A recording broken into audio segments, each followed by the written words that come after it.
Pembelajaran bersama Padre Fidelis Mendrova, UFM, Kapusin. Apakah sudah terlihat? Sudah. Baik. Sudah ya?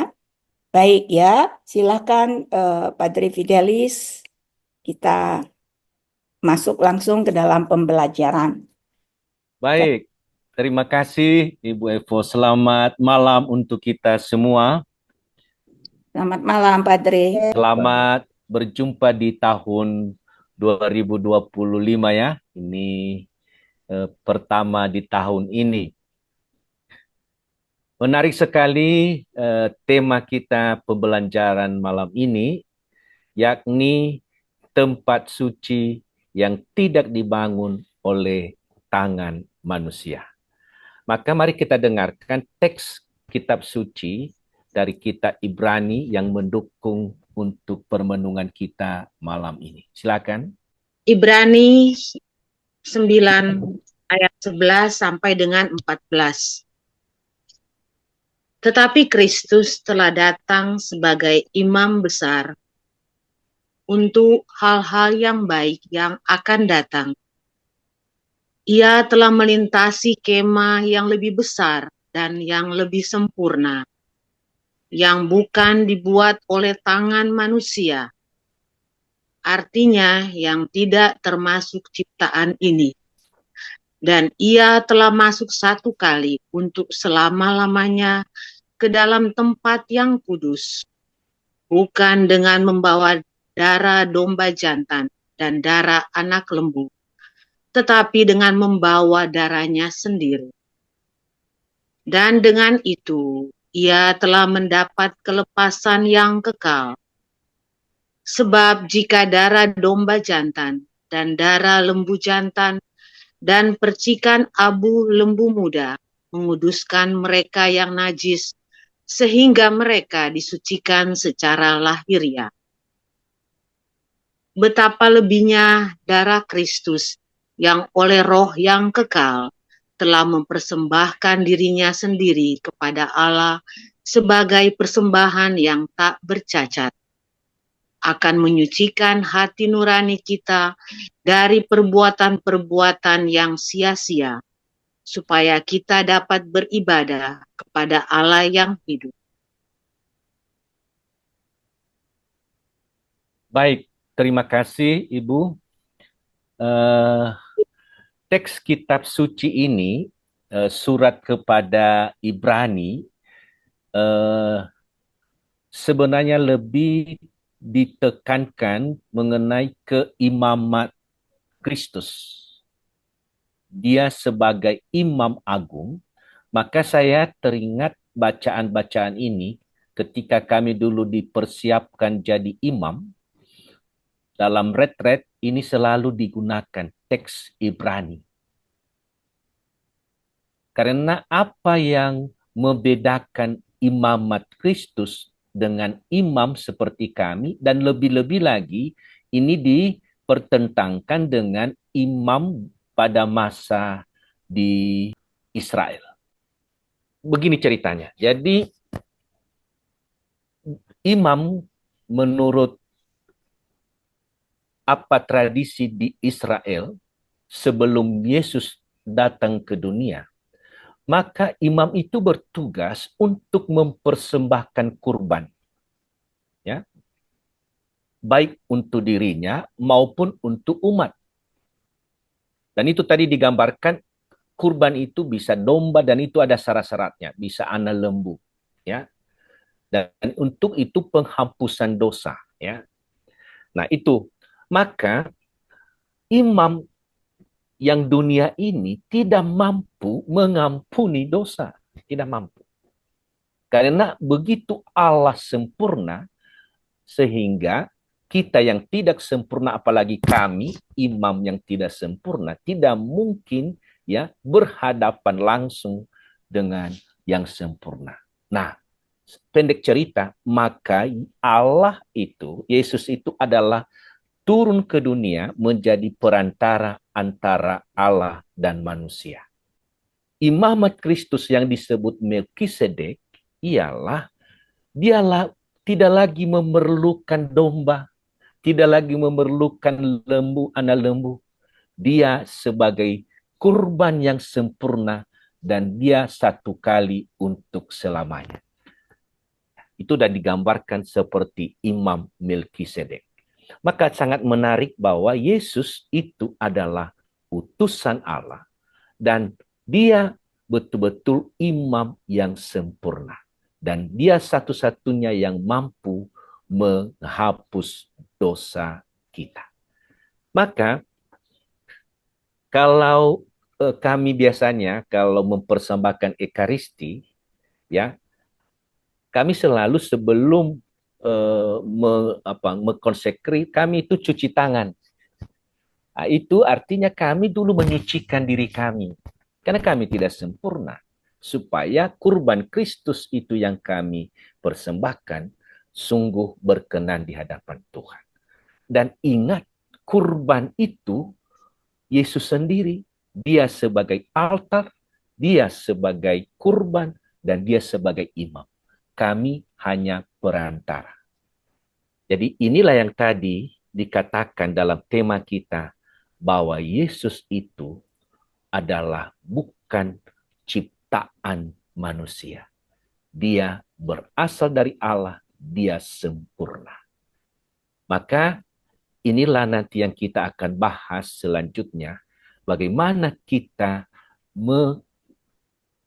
mengimani itu, mewujud nyatakan itu dalam kebersamaan kita, dalam aktualitas kita. Maka kami dan kita semua ambil bagian dalam kekudusan Kristus atau istilah keilahian Allah. Jadi itulah yang ditekankan dalam Ibrani ini. Jadi sekali lagi agar kita dapat memahami makna karya Kristus dengan lebih baik, penulis mengacu pada tempat yang merupakan pengantaraan yang paling baik bagi orang Yahudi, yakni kemah pertemuan. Tempat tabut perjanjian disimpan dan di sanalah Musa pergi untuk bertemu dengan Tuhan. Tempat yang intim dan sakral ini digunakan kembali di Bait Suci Yerusalem, yaitu ruang suci, ruang Maha Kudus yang dipisahkan oleh tirai hanya setahun sekali setelah menyucikan diri, imam besar dapat masuk untuk menjadi perantara bagi umat. Nah, ini dulu tabut perjanjian. Ya, pernah saya bahas itu mengenai tabut perjanjian juga. Tapi kita saat ini tabut itu yang disebut sekarang tabernakel, di mana Yesus bertahta. Maka gereja kita itu sangat sakral. Amat disayangkan kalau kita tidak menjaga keheningan, kekudusan, hikmat dan hormat ketika di setiap gereja yang ada tabernakelnya ada Kristus yang bertahta. Nah, itulah tabernakel, itulah kemah suci di mana kita bertemu dengan Tuhan. Betapa agung, luar biasanya ketika kita masuk di bait Allah atau rumah Tuhan. Ya. Jadi itulah rumah Tuhan, bait Tuhan yang ditahtakan di situ. Maka nanti juga ini anjuran untuk tahun jubileum ini, kita memang harus betul tekun. Salah satu syaratnya itu juga untuk mendapatkan rahmat dalam tahun jubileum ini, yaitu dengan devosi secara khusus dan juga kepada sakramen Maha Kudus. Lalu kemudian dengan pengakuan dosa atau sakramen rekonsiliasi, dan itu kalau memungkinkan bisa juga kita berkunjung ke Roma untuk Porta Santa. Juga kalau tidak sanggup bisa juga ke Yerusalem, ke Tanah Suci, atau di tempat-tempat di mana keuskupan setempat telah menentukan gereja-gereja yang didedikasikan untuk masuk untuk jubileum tahun 2025 ini. Nah, ini juga semua syarat-syarat ini memungkinkan kita untuk bertemu dan untuk kemah suci, yaitu Yesus sendiri. Yesus digambarkan sebagai imam besar yang masuk ke dalam kemah yang lebih besar dan lebih sempurna. Dia adalah anak Allah yang setelah kebangkitannya masuk ke dalam kerajaan surga, dan dengan demikian dia membawa kita semua bersamanya. Jadi ketidaksempurnaan kita ini sebagai manusia dibawa, diilahikan, itu nanti bersama Yesus di surga. Dan itulah kerinduan kita. Setiap dari kita rindu bertemu muka dengan Allah. Maka ketika ada setiap orang yang meninggal, itulah selalu dikatakan kerinduan itu, tapi kerinduan yang sungguh taat dan setia pada Tuhan akan bertatap muka dengan Allah. Itulah kerinduan kita, ya. Maka tempat suci baru ini yang tidak dibangun oleh tangan manusia menawarkan kepada kita kunci pembaptisan kita. Meskipun kita berada di bumi ini, meskipun kita dipanggil untuk menjalani masa iman, kita harus menyadari dimensi baru tempat kita hidup. Kita telah dimurnikan untuk melayani Allah yang hidup. Tubuh Yesus adalah bait Roh Kudus yang tidak dibangun oleh tangan manusia. Tempat kita berjumpa dengan Allah. Kita ambil bagian dalam keilahian Allah. Jadi ini hebat sekali kan, luar biasanya. Jadi kita yang tidak sempurna ini, kita yang berdosa ini, tetapi ketika kita ditebus, diselamatkan oleh Yesus, masuk dalam kekudusan, keilahian Allah. Jadi jangan kita merasa, wah aku tidak ini, aku orang berdosa. Ya benar.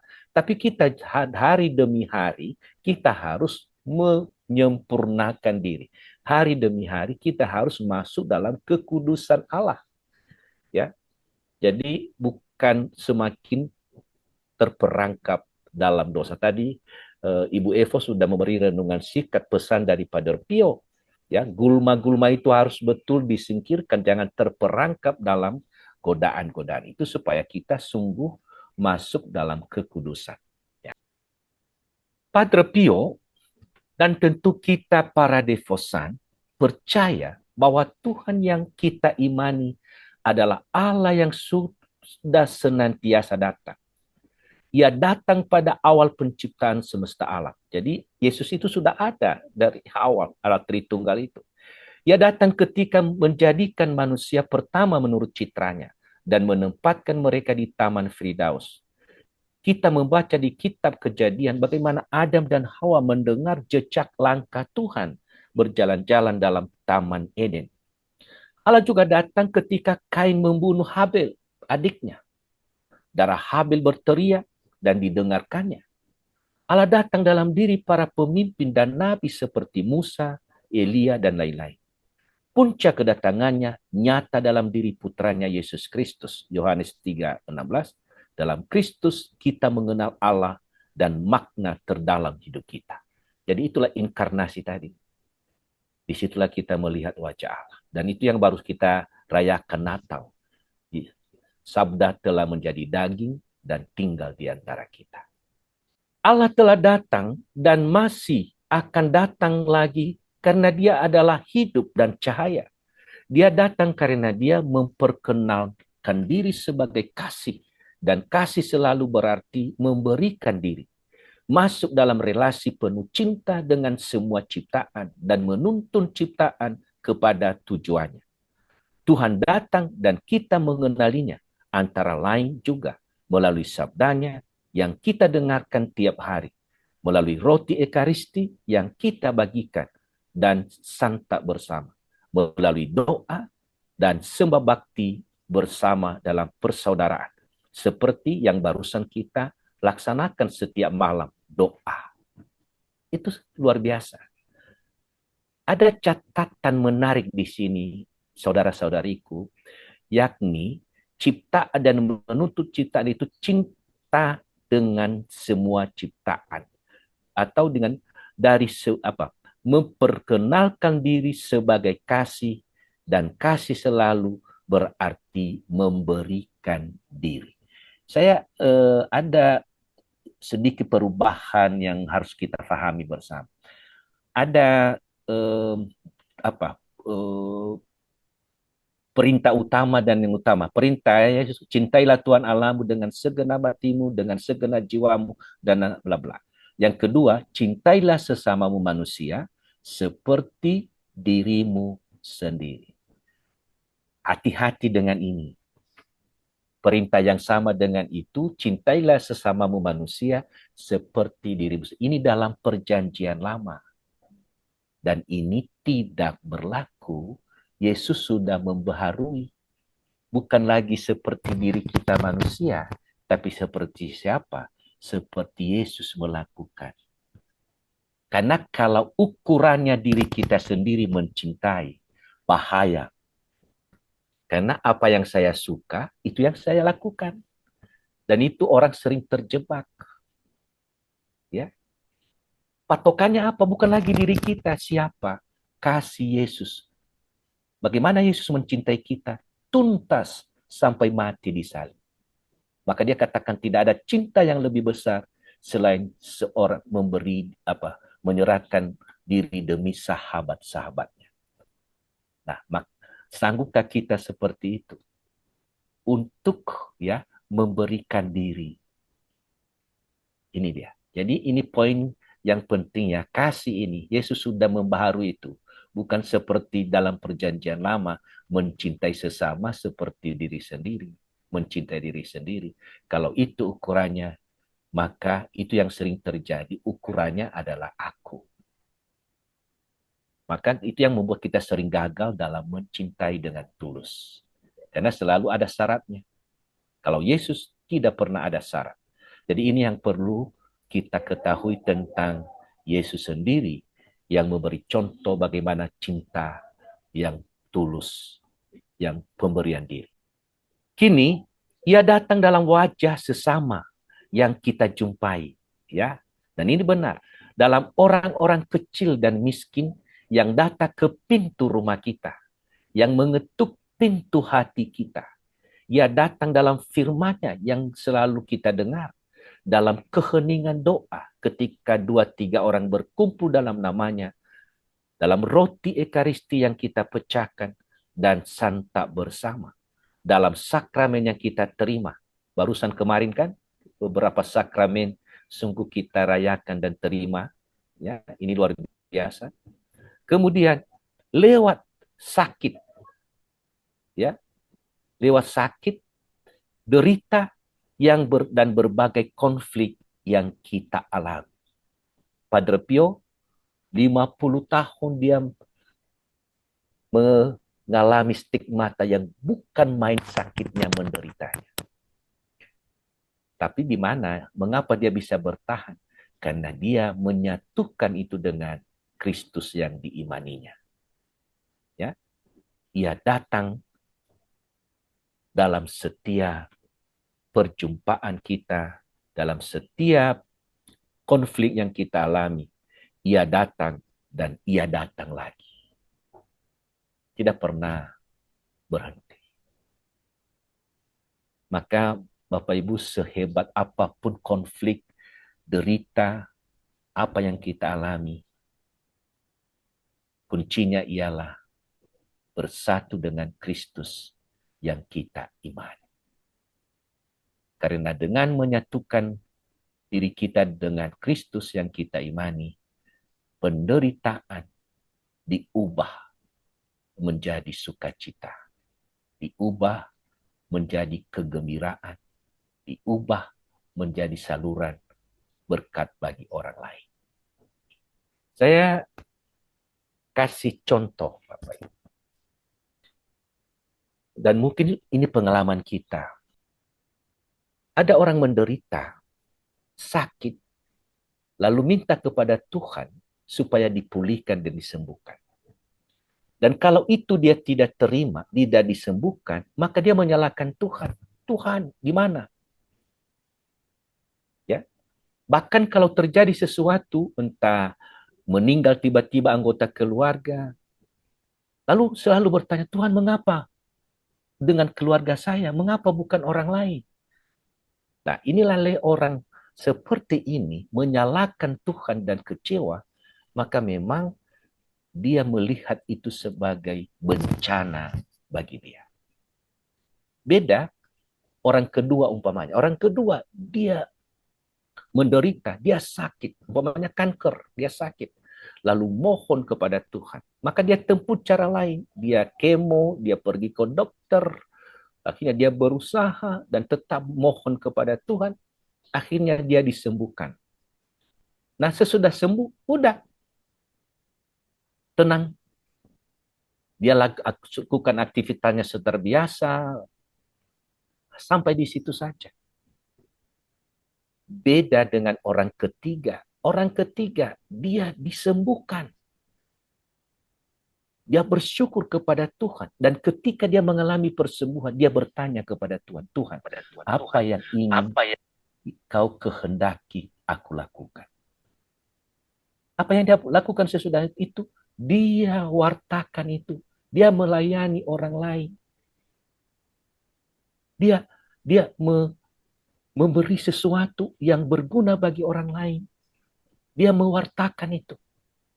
Dia menyemangati orang lain. Dia melayani. Itulah buah dari apa yang dia terima. Jadi dia tidak memiliki saja. Nah, level 3 ini mana yang sungguh menjadi milik kita? Apakah kita hanya menyalahkan situasi? Apakah kita juga sudah menerima lalu diam begitu saja? Atau ketika kita menerima berkat Tuhan itu, kita juga membagikan berkat itu. Dan dengan demikian, kita mengalami damai dan sukacita. Dan itulah yang dialami oleh Padre Pio. Maka dia menjadi berkat bagi semua orang. Walaupun dia menderita, tetapi dalam penderitaannya dia berbagi sukacita kepada siapapun. Maka Padre Pio mengungkapkan sikap yang harus diikuti untuk menjadi saksi Kristus yang sejati. Beliau kata dirimu sendiri. Nah, itu yang tadi katakan tadi. Ada orang yang sudah apa ya udahlah, sudah sampai di situ puas. Tidak, jangan. Selalu lakukan gebrakan, lakukan yang terbaik sekecil apapun. Dan lalu yang kedua dia katakan, janganlah pernah mengeluhkan pelanggaran dari manapun datangnya. Jadi kita ini kan Bapak Ibu, seringkali ada ini gampang sekali kepo, lalu mau menghakimi, mau mengkritik dan lain sebagainya. Ya, kata Padre Pio, janganlah pernah mengeluhkan pelanggaran. Ya, dari manapun datangnya. Dan ini seringkali orang-orang yang terdekat dengan kita kan, langsung kita tersinggung atau sakit hati. Nah, itu. Sudah dia katakan jangan pernah mengeluhkan. Dan dia alami ini, pengalamannya ini. Ya, banyak pelanggaran yang dibuat termasuk kepada dirinya, pemimpinnya, termasuk uskupnya juga. Tapi dia tetap tidak merasa, dia tidak mengeluh dengan itu. Jadi inilah ini betul-betul yang punya kapasitas ketahanan iman yang luar biasa seperti ini yang dialami Padre Pio. Lalu yang ketiga, maafkan semua orang dengan kasih Kristiani. Ya ini. Menurut penelitian juga, orang yang dendam tidak mampu memaafkan, dikatakan pernah ada penelitian, kalau benar juga ya, 90% cancer itu katanya karena tidak mampu memaafkan. Ya. Tidak apakah ini benar atau tidak, tapi menurut penelitian. Ya, karena ada dendam yang sungguh melukai hati dan dia tidak mampu memaafkan. Tapi ada juga beberapa pengalaman orang ketika dia memaafkan, bahkan dia akhirnya sembuh secara total. Ya. Lalu keempat, rendahkanlah dirimu di hadapan Allah seperti orang miskin di hadapan orang terkaya. Rendahkanlah. Jadi ini memang tidak gampang itu merendahkan diri. Karena kecenderungan kita manusia selalu membanggakan diri. Tapi Padre Pio katakan rendahkanlah dirimu. Walaupun kamu tidak dipuji, walaupun kamu tidak dihargai, rendahkanlah dirimu. Yang kelima, Padre Pio katakan janganlah heran dengan kelemahanmu. Tetapi dengan mengenali dirimu apa adanya, engkau akan tersipu-sipu karena ketidakkekalan dan ketidaksetiaanmu kepada Allah. Jadi dikatakan jangan heran itu. Itulah kelemahan kita, kerapuan kita. Tetapi harus sadar diri, ya. Dan engkau akan percaya kepadanya. Maka serahkanlah dirimu dengan tenang dalam pelukan Bapa Surgawi, seperti seorang anak yang berada dalam pelukan ibunya. Jadi nanti pun kita lemah, kita selalu mengatakan Allah mencintai, Allah mengasihiku. Jadi seperti dalam pelukan ibu, itulah Allah. Seperti anak yang hilang, ketika anak itu datang, dia peluk, dia kasih baju, dia kasih cincin, berpesta. Itulah Allah, beda dengan manusia. Allah tidak pernah menolak. Maka kita rasakan itu. Ketika orang lain menolak kita atau kita dilecehkan, Allah tidak pernah. Bagaikan ibu itu dia selalu memeluk kita. Maka katakan selalu pada dirimu, Allah mencintai. Allah mengasihi. Ya. Lalu yang keenam, janganlah meninggikan dirimu dalam kebajikan-kebajikan paling rendah sekalipun. Ya, ini bahaya ya. Ini selalu kalau kita membanggakan diri, meninggikan diri karena sudah kita melakukan kebajikan, maka ini katakan jangan. Tetapi berlakulah wajar karena segala sesuatu berasal dari Allah dan berikanlah kepadanya segala hormat dan kemuliaan. Jadi betul ini yang dia lakukan Padre Pio. Dia banyak lakukan mujizat, tapi dia tidak meninggikan dirinya. Nah, dia punya karisma luar biasa, bisa dia di dua tempat, tapi dia tidak pernah menghebohkan itu. Nah, ya. Ibu Evo pasti banyak mengenal cerita-cerita yang sungguh nyata dari Padre Pio. Lalu, apa yang kita butuhkan kalau begitu? Yang kita butuhkan, karena kita manusia yang rapuh, tidak sempurna, gampang jatuh, maka yang kita butuhkan ialah bimbingan Allah. Kita butuhkan bimbingan Allah untuk dapat memahami rencana dan kehendak Allah. Jadi kita perlu itu. Kita bukan manusia yang super ya, tidak. Kita tetap manusia yang rapuh, ya, yang sering jatuh. Maka kita selalu membutuhkan bimbingan Allah. Nah, bagaimana kita bisa masuk dalam bimbingan Allah? Cara Allah membimbing ialah lewat pengajaran. Ya. Maka jangan kita tinggalkan ya pengajaran itu, termasuk nanti dalam doa-doa juga. Ya, ikutilah. Kita harus belajar kitab suci, ya, belajar. Banyak juga yang belajar teologi supaya lebih punya wawasan kita, ya. Lalu kemudian bagaimana cara Allah membimbing juga lewat panggilan umum kita masing-masing, entah sebagai guru, sebagai ibu rumah tangga, sebagai saya sebagai romo, sebagai suster. Jadi dalam panggilan kita itu kita belajar, ya. Kita belajar. Lalu kemudian lewat bimbingan khusus, baik secara langsung yaitu bimbingan roh, maka dengarkan Roh Kudus. Ya. Dengarkan. Jangan hirup pikuk terus, jangan sibuk terus, dengarkan. Ambillah waktu sejenak. Ya. Lalu kemudian lewat tanda-tanda, lewat kitab suci, lalu juga keadaan tertentu. Ya, situasi buruk sekalipun, mari kita lihat apa yang Tuhan katakan kepada saya tentang itu. Ya, jadi jangan reaktif dulu. Jadi lihat. Lalu juga bisa lewat perantaraan orang lain. Ya. Fransiskus dia bertobat itu ketika dia melihat bertemu dengan orang kusta. Itu dia.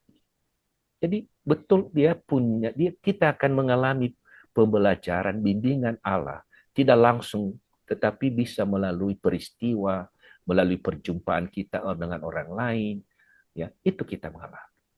Atau ketika kita sharing kepada orang lain, ya, saya sering mengalami ada umat datang, bercerita tentang pengalaman hidupnya, tentang beban hidupnya. Tapi ketika saya mendengarkan itu, ya setengah juga beban saya lepas. Jadi Allah memakai orang itu, walaupun dia punya beban, tapi saya juga sebenarnya secara tidak langsung ya meringankan beban saya. Gitu. Jadi inilah cara Allah membimbing. Next. Maka kita harus bertumbuh dalam bimbingan Allah. Kita harus memasuki persatuan dan relasi pribadi yang lebih mendalam dengan Allah. Ya, kita harus membangun relasi ini. Tidak ada jalan lain. Ya, Yesus dia semalam-malaman berdoa kepada Bapaknya. Lalu yang berikut berusaha mencari, memahami dan melakukan kehendak Allah. Selalu bertanya, apa yang Tuhan inginkan? Apa yang Tuhan kehendaki? Bukan apa yang saya kehendaki. Kalau yang saya kehendaki ya yang enak-enak saja, yang menurut keinginan saya. Tapi apa yang Tuhan inginkan? Memang berat. Tapi ketika kita mencari, memahami, akhirnya kita akan melakukan kehendak dan menyerah kepada kehendak. Sesudah itu kita menyerahkan pada kehendak Allah. Ya, saya sudah lakukan yang terbaik Tuhan, biarkanlah Engkau menyempurnakannya. Ya. Maka kalau kita bertumbuh dalam bimbingan Allah, kita berusaha menyenangkan Allah, bukan menyenangkan manusia. Ya, ini seringkali sekarang ini banyak orang pencitraan ya. Karena ini menyenangkan manusia, bukan menyenangkan Allah. Ya. Dan harus menolak semua godaan yang dapat menghambat relasi dengan Allah. Ya. Harus menolak itu. Lalu tetap memiliki pengharapan yang besar bahwa Allah pasti akan menyertai dan mengasihi manusia. Jadi kita harus menjadi sekarang ini yang sedang tren itu misionaris harapan. Ya. Kita harus memiliki pengharapan besar. Tidak ada jaminan bagi manusia, tetapi bagi Allah selalu ada jaminan itu. Kita punya harapan. Jadi tak usah kita kecewa atau putus asa atau menyalahkan situasi. Tetap ada harapan. Pasti Tuhan. Walaupun beda-beda waktunya, beda-beda caranya. Ya. Maka bagaimana langkah-langkah menerima bimbingan Allah? Yaitu pertama doa, dialog, komunikasi, ya, komunikasi kasih dengan Allah. Jadi seperti tadi itu Allah sungguh mencintai, kita harus merasakan itu. Sebelum kita merasakan itu, maka memang sulit kita berkomunikasi dengan Tuhan. Lalu merenungkan, lalu belajar. Ya, itu tadi itu belajar. Jadi jangan sempat puas diri. Jadi kemudian merenungkan pengalaman hidup. Walaupun pahit, tapi renungkanlah itu. Pasti ada maksud Tuhan di situ. Lalu kemudian menemukan tanda-tanda tersembunyi dari Allah. Ada sesuatu yang tersembunyi, tapi temukanlah itu. Carilah itu. Ya. Ini bagus sekali kata-kata ini kan. I am falling for you. Saya jatuh. Ya, untukmu. Dia menderita. I love you. Katanya. What? I love you berkali-kali. Katanya. Dia ulangi lagi. I love you. Say again. Dan dia katakan, I falling for you. Dia sudah mati di salib untuk mencintai kita. Total. Kalau kita masih pikir-pikir dengan pengorbanan kita, Yesus tidak pernah berpikir itu. Total dia, ya. Itulah yang tersembunyi, cinta Tuhan yang luar biasa, ya. Maka langkah-langkah menerima bimbingan Allah yaitu tubuh Kristus. Maka tubuh Kristus itu juga disebut gereja ya. Maka juga komunitas. Jadi bagus sekali kita punya komunitas ya.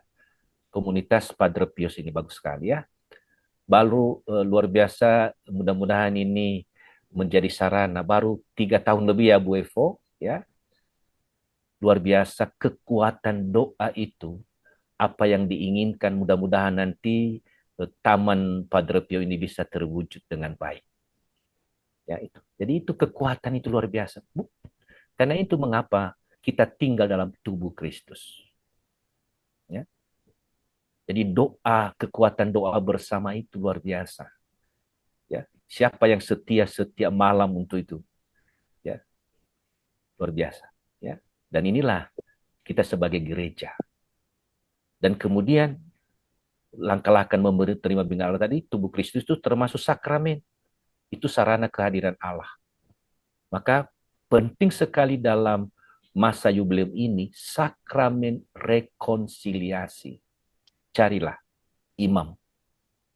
Kalau pergi ziarah itu lengkap itu. Dan inti dari jubileum itu ialah menerima sakramen rekonsiliasi. Rajin mengikuti ekaristi. Ini. Ya itu, ya. Lalu kemudian juga untuk berbela rasa. Ya.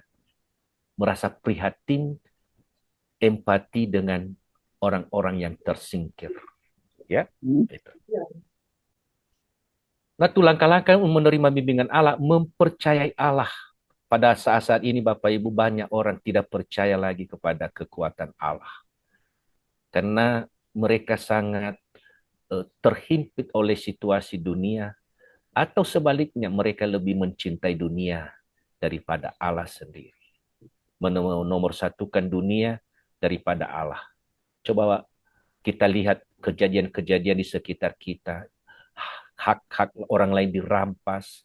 Seperti kemarin itu tanah dirampas. Nelayan itu tidak bisa lagi melaut. Dipagar mata pencaharian mereka. Jadi keserakahan manusia semakin merajalela. Maka akhirnya orang yang percaya kepada Allah tidak akan melakukan seperti itu. Dia harus menghargai manusia. Ya, tidak. Tapi itulah mengaku diri beragama tetapi tidak sesuai dengan ajaran agama. Ya. Maka belajar mendengar suara Allah, bukan suara-suara dunia. Ya. Lalu berpegang pada janji-janji Allah. Ya. Janji Allah tidak pernah dia pungkiri. Ya. Dia tetap setia. Hanya kita tidak setia. Dan itu kemudian kita itu yang dikatakan kesabaran penting. Kita kadang-kadang kita tidak sabar. Mau cepat-cepat menerima jawaban. Tidak. Memerlukan proses. Ya, butuh waktu. Ya. Karena kalau kita menerima sekap itu, kita nanti menjadi sombong. Bah, kita bisa meremote Allah. Bah, bisa disalahgunakan. Ya. Maka sekali lagi perlu kesabaran dan discernment. Memilah-milah. Maka kesimpulannya ialah menerima bimbingan Allah adalah buah dari komunikasi dan relasi pribadi dengan Allah yang sungguh kita alami dalam Kristus. Dan kemudian Allah menginginkan kita seperti putranya Yesus Kristus, yaitu mengenal dan mentaati kehendak Allah. Ya. Jadi bukan kehendak kita, bukan keinginan kita. Ini penting.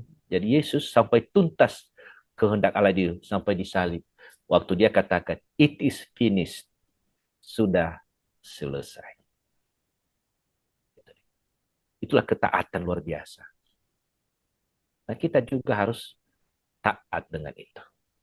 Baik, kita akan ada pertanyaan refleksi untuk ini ialah atau nanti kapan ada bersama kalau mau bisa diseringkanlah bagaimana cara Anda mengetahui kehendak Allah. Lalu kemudian seringkan macam-macam cara yang pernah ditunjukkan Allah untuk menyatakan apa yang Ia inginkan Anda lakukan. Ini penting sekali Bapak Ibu. Seperti tadi saya katakan, orang yang sudah menerima berkat Tuhan itu tidak tinggal dalam dirinya, lalu dia tanya, apa yang kau inginkan Tuhan saya lakukan? Itu dia. Ini yang penting. Jadi kita berbagi. Berbagi itu tidak harus dengan uang, tidak harus dengan dengan kata-kata indah, tapi berbagi itu ketika kita juga mendoakan orang lain. Ya, berbagi itu ketika tidak kita menjelekkan orang lain. Berbagi itu juga ketika kita memberi harapan, peneguhan kepada orang lain. Ya. Mari kita tutup dengan doa yang janji kesetiaan dari para anggota kelompok doa Padre Pio yang sebenarnya tanggal 22 kemarin ya Bu ya? Ya. 22. Baik, silakan. Ya Bapa, Engkau telah memilih dan memanggil kami untuk berada di tengah-tengah umat Allah, dan Engkau ingin kami menjadi tempat persemaian iman dan bait kasih.